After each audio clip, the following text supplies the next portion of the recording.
Great news, Borderlands fans. With each and every day that passes, it seems like we gain more and more news about Borderlands 4, and so far everything is sounding pretty promising. I got a very positive attitude about this. Good, me too. Yeah. Starting with the news that all of the Vault Hunters will have the option of grappling hook, although I'm still a little bit concerned that this will be in only set locations. So if we can grapple anywhere, that's awesome. If we can only grapple in these little spots that they've shown in the things, I'm a little more concerned about that. But additionally, we're going to have double jumping and dashing. According to Randy Pitchford, grapple jumps allow you to hang in the air a bit longer than a normal jump, and you can glide or slide sideways. You can dodge and lunge, and we've added a lot of new features to the moveset. This might be related to some of the things that we see in the trailer, like what looks like very small wings on the Siren character in this shot, or what looks like a jetpack on this shot, or even whatever this is on the back of the Hunter type class in this shot. Maybe each character has their own method of gliding, double jumping, and dashing, but the results work out the same way. Also pointed out by Epic NNG, in this shot from the trailer, we can literally see the character dash to the left as they glide down from their grapple. We just didn't register it because it was so subtle and we didn't know what we were looking for.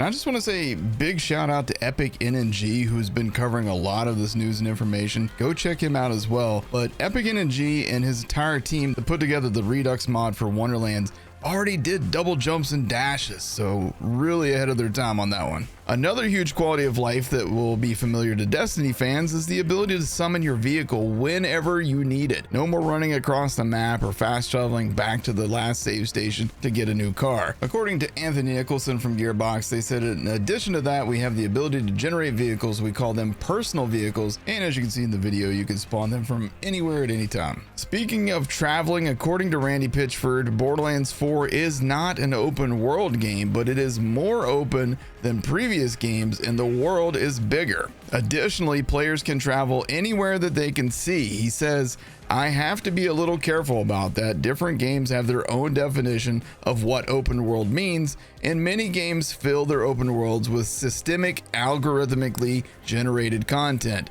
Basically read that as AI garbage. Whereas in Borderlands, he says, everything is created and placed by our staff. It's everything in the environment, from the leaves to the characters, everything you encounter. Again, this is different from a lot of open worlds that are just created in a systemic way to create huge space. And he goes on to say, and I don't want to give the wrong impression, Borderlands 4 is not an open world, but we're creating a seamless world, the largest world in the series so far. It's very big and there's a lot we can do. In all likelihood, we probably either start the game on Elpis, escaping as it rips in half, or maybe we go there to save everybody's favorite character, Pickle. Either way, it's likely this means the return of some pre-sequel weapons and mechanics, so let me know in the comments down below, what's the most sought after item coming back, possibly from Elpis for you guys? For me, it would be the Frigga. I love that gun. It's like the Lasco, the Double Anarchy, and the Slaga. Maybe the return of the grinder machine is a possibility as well. For those of you that have never played it, the pre-sequel had a machine that allowed you to put in weapons to create a new weapon from those using Moonstone. You could also do this with shields and grenades as well. Now, this was sadly the best way to get legendary gear in that game, however, and as such, it probably led to a lot of grinder fatigue in players. I thought the Borderlands 3 would have been a great time to bring it back. You had all these legendaries, maybe you could throw them in a grinder and get something better out of it, but maybe Borderlands 4 will bring it back and actually do it justice this time. There's also the possibility that a return to the moon of Elpis means Oz kits, or maybe they explain that mechanic in some other way, since dealing with oxygen on that game was pretty annoying. Now, one thing that would be pretty cool, in my opinion at least, and you guys let me know if I'm wrong on this, maybe it's a little bit of nostalgia here, but lunge effects on guns. I think that's a better way to handle the anointment system in the games, is to just have these marginally incremental improvements on weapons. None of the lunge effects were too crazy, and honestly, somewhere between lunge and enchantments from Wonderlands is really where we should probably land on the anointment kind of system. So again, pretty cool that we're going to get to go basically anywhere that we can see in this map. So this sounds very, very promising, and this is largely in part to the game's new engine, Unreal 5. Borderlands 3 was made on Unreal 4, Borderlands 2 on Unreal 3, so these incremental changes show that the developers are trying to keep up with the advancements in technology afforded to them. Now that said, I've heard mixed reviews about how well games are coming out,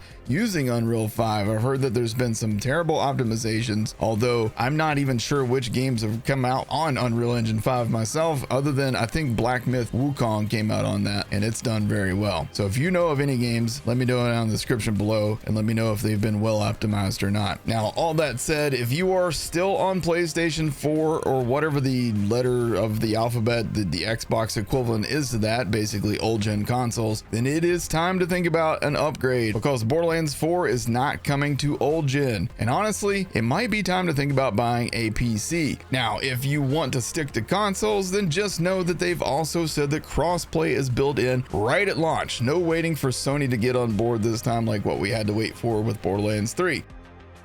Hopefully that means that they'll be able to develop and refine multiplayer much better in this game, since that was a huge problem in Borderlands 3. The multiplayer on that game was garbage. It was so bad. Like, when you were actually joining with your friends, things were fine, but if you wanted to find a random match, or if you wanted to team up for Proving Grounds using the system they had in place, was not good. Now, also in this interview, they stated that skill trees will be larger than ever, meaning even more build diversity. Now, according to Anthony Nicholson of Gearbox, he says, and to really work with co-op, we wanted each character to have a broad skill tree so that you could build a character that works well with your co-op partner, so no matter which Vault Hunter you choose, you'll have some really good synergy and be able to handle the different areas of combat that you'll encounter as you progress through the world. Now, hopefully this doesn't mean a skill tree like Path of Exile, because my god, that thing's complicated, but as long as they stick with the same formula that we've had in the past and they just expand upon it, which they've done for every game since the beginning, I think that we'll be fine. There's also a tiny bit of news about the new villain, the Timekeeper. Allegedly, he's more serious as a villain than Handsome Jack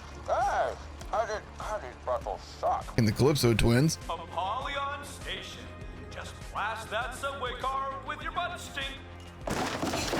They even describe him as a more sinister presence than the Emperor in Star Wars. Somehow Palpatine returned. All this information comes from Famitsu, and I do have that linked in the description below if you want to check that out. Now for some news related to the story of Borderlands 4, and no spoilers here. Narrative lead Sam Winkler, who was lead on Wonderlands and the Borderlands 3 DLCs, all of which, in my opinion, were much improved stories over the base game of Borderlands 3, has said on Twitter, "I'm not going to say that there's no toilets, but if the word skibbity ships in the game under my watch, I'm going to cry real tears." Paul Tassi, who's a games journalist, joked that we were going to have a gun called the Hawk 2A, or Hawk 2A, as you guys might be familiar. And a fellow developer asked me if it was real, and I wanted to put my hand down the sink grinder, he said. So for everybody out there, like me, who thought that there was a bit too much poop humor in Borderlands 3, rejoice. In all honesty, it seems like they do want to mostly take Borderlands 4 in a more serious direction story-wise, but those of you guys that played Wonderlands know that the team can hit both serious notes as well as bring in the funny when they need to alleviate the pressure of the moment. Same with my favorite DLC in Borderlands 3, The Bounty of Blood. There was a lot of serious moments in that, but it was offset by some good humor as well. So I remain cautiously optimistic. That's my default state for all this stuff until I get hands-on with the game. Hopefully that is when my hype will go into overdrive. Let me know down in the comment section below which piece of news that I just now gave you guys is the most interesting to you, and any theories you have about other aspects of the game. Personally, I am the most excited for the mobility options, being able to dodge, dash, duck, and dive. If you can dodge a wrench, you can dodge a raid boss.